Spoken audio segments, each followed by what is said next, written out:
আসসালামু আলাইকুম। কেমন আছেন সবাই? আশা করি ইনশাল্লাহ সবাই ভালো আছেন। আজ আমি তৈরি করে দেখাবো কাকসি মাছের রেসিপি। দেখুন, এই মাছটা কিন্তু এটার মধ্যে কিন্তু ছোট ছোট ময়লা থাকে, এগুলো বেছে ফেলে দিতে হবে।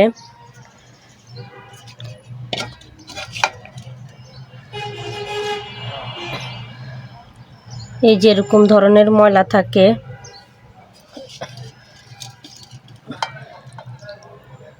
এই যে এরকম ধরনের ময়লা থাকে, এগুলো বেছে ফেলে দিতে হবে।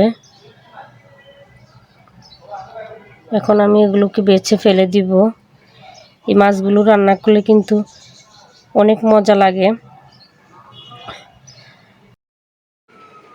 এই মাছগুলো নদীর টাটকা মাছ, এটা কিন্তু কাটাকাটির ঝামেলা নাই। এটা পছন্দ করে না এমন কেউ নাই। এটা খেলে কিন্তু অনেকের যাদের চোখের সমস্যা তারা কিন্তু ছোট মাছগুলো খেতে পারেন।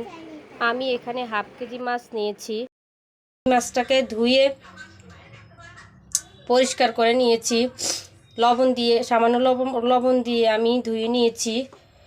এখন আমি উপকরণগুলো, এই যে এখানে লাগছে হলো হাফ চামচ মরিচের গুঁড়ো, হাফ চামচ ধনিয়ার গুঁড়ো, হাফ চামচ জিরার গুঁড়ো, হাফ চামচ আদা রসুন বাটা, স্বাদ মতো লবণ, আর হলো হাফ চামচ হলুদ গুঁড়ো, 3 টেবিল চামচ তেল। আর এখানে নিয়েছি মিডিয়াম সাইজের একটা আলু কুচি করে নিয়েছি, একটা বড় সাইজের টমেটো কুচি করে নিয়েছি। এখানে কাঁচামরিচ আমি কুচি করে নিয়েছি। এখানে 3টা মিডিয়াম সাইজের পেঁয়াজ কুচি করে নিয়েছি। এখন আমি এগুলো সব দিয়ে দিব।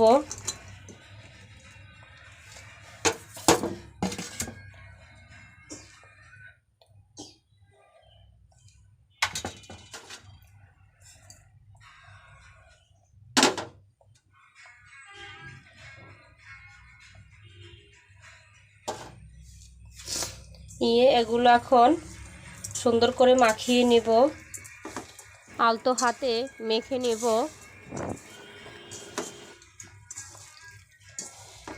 মাছটা এমনিতেই ছোট ছোট,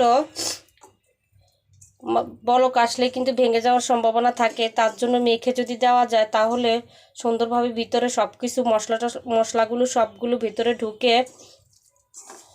আর এই মাছটার ভিতরে কিন্তু বেশি পরিমাণ পানি দেওয়া যায় না। আর মাখানো হয়ে গিয়েছে। আমি এবার চুলাটা অন করে দিয়েছি। এখন আমি পানি দিব। পানি কিন্তু বেশি একটা দিব না, যেমন সামান্য পরিমাণ পানিটা যেন মাছের উপর ভেসে থাকে।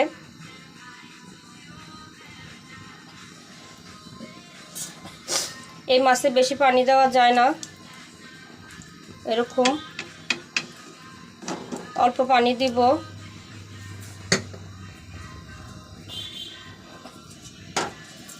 দিয়ে আমি মিডিয়াম আছে মাছটাকে রান্না করব। ঢাকনা দিয়ে 2-3 মিনিট। আমি কিন্তু 2-3 মিনিট পরে ফিরে এসেছি। ঢাকনাটা তুলে নিব। আমি কিন্তু আর ঢাকনা দেব না, মাছটা এমনিতেই ছোট নরম, তাহলে কিন্তু ভেঙে যাওয়ার সম্ভাবনা আছে। আর ঢাকনা দিব না, এভাবেই রান্না করব আমি 10-15 মিনিট। এটা কিন্তু নাড়া যাবে না, হালকা একটু কাঁচা দিয়ে এরকম করে নাড়া দিতে পারেন।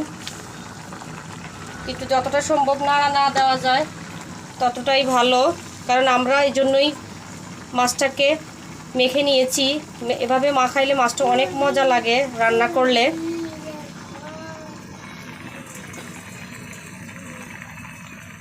আর এভাবে মাছটাকে এভাবে ধরে 2 হাত দিয়ে ধরে এভাবে ধরে নাড়িয়ে দিবেন। তাহলে মাছটা সব দিকে মশলাটা সমপরিমাণভাবে ঢুকবে। কারণ আমরা কাঁটা দিয়ে বেশি নাড়াচাড়া করতে পারবো না, কাঁটা নাড়াচাড়া করলেই মাছটা ভেঙে যাবে, খেতে ভালো লাগবে না, দেখতেও সুন্দর লাগবে না, খেতেও ভালো লাগবে না। মাছটা যখন আস্ত থাকবে খেতেও ভালো লাগবে, দেখতেও ভালো লাগবে। তাই আমি চুলার মিডিয়াম আছে মাছটাকে 10 থেকে 15 মিনিট রান্না করে নেব। আমি কিন্তু 10 থেকে 15 মিনিট পরে ফিরে এসেছি।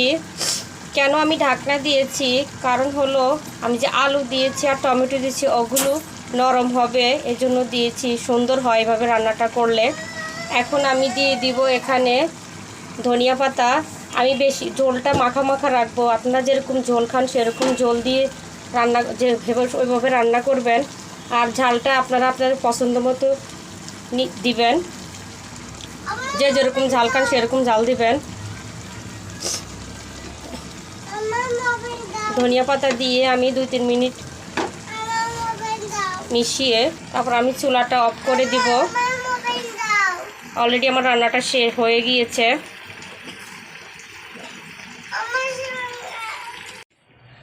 আমি পরিবেশন করে নিয়েছি। দেখতে যেমন মাছটা সুন্দর, খেতেও দারুণ মজার। মাছটা কিন্তু হতে বেশি একটা টাইম লাগে না, খুব দ্রুত হয়ে যায়। মাছটা কম বেশি সবাইরই খুব প্রিয়। বাসায় একবার হলো এভাবে বানিয়ে খাবেন। আর আমার রেসিপিগুলো যদি আপনাদের ভালো লেগে থাকে তাহলে আমাকে লাইক সাবস্ক্রাইব করবেন। সবাই ভালো থাকবেন। আজ এই পর্যন্তই। নতুন কোনো ভিডিও নিয়ে আবারও আসবো। সবাই ভালো থাকবেন। আল্লাহ হাফেজ।